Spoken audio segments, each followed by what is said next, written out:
Hey Fusion small group leaders, welcome to Make Poverty Personal Week 2. In this series, we're talking about how students need to make poverty personal, meaning they need to understand that poor people are out there, first of all. Sometimes we forget that, living in kind of a suburban middle-class world, but there are poor people in the world who are desperate and desperately need help, and God's heart is for the poor, and not just overseas, but even in our own communities. There's people who are underprivileged and that we need to bless.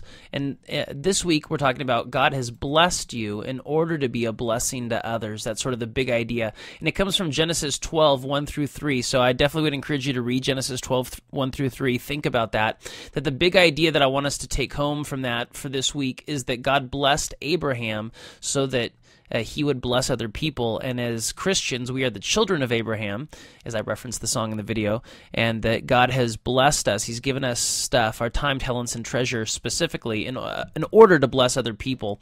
And so we got 3 questions, or 3 sets of questions. First, what are all the ways that God has blessed you? What do you think about God when you realize all the ways that he has blessed you? Why do you think God blesses some people more than other people? And so what I'm thinking here is let's just list out, just spend some time thinking of all the ways that God has blessed you. And you can think of different categories spiritually, how God has blessed you, how if you're a Christian, he's given you the forgiveness of your sins, a relationship with God, made you part of his family, all those things. Physically, how God has given you a house, food, a car, the opportunity to go to school, medical care, money, entertainment, many, many different ways. Just the stuff you have, the clothes you have. A lot of people don't have a change of clothes in the world. Relationally, you have family, parents, grandparents, brothers and sisters, extended family, friends, mentors, a church family.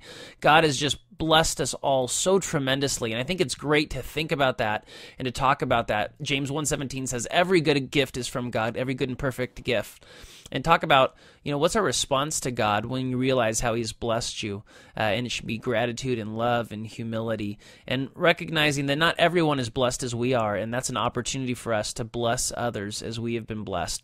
The second question, what do we mean when we talk about your time, talents, and treasure? How has God blessed you in these areas? Our time refers to the time that God has given us here on earth, first of all, for our whole lives, but also our free time, the time that you have outside of school, outside, just your downtime. How can you use that to bless other people? How can you use it for God? Our talents refers to the ability that God has given us. And God has blessed us in a lot of different ways with our abilities, whether you're an athlete, you're smart, school comes easy to you, you're musical, you sing, you dance, you play an instrument, you can speak. Whatever it is, you can do that for the glory of God. 1 Corinthians 10:31 says, whether you eat or drink, whatever you do, do it all for the glory of God. And it's important for us to figure out how to use our talents for the glory of God.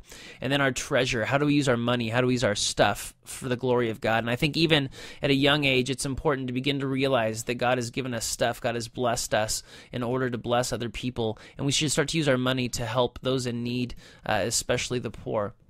And then if you have time, I think these conversations could go kind of long, but if you have time, what is the greatest blessing that you can give to someone? And in this series, I thought this would be good. Maybe just make this point if you don't have time to discuss it. But throughout the series, we've been talking about helping the poor and how it's so close to God's heart, and that's so true. But the greatest thing that we can do for anyone, the biggest blessing that we could ever give someone, is to tell them about Jesus, is to help them have a relationship with Jesus. And so all the helping that we do is sort of focused around that. How can we then help someone to bring them closer to God so that they could have a relationship with Jesus? So that's where we're going this week. Hope you have a great small group, and then next week we will be united, no small groups, and we'll start a new series in Jonah.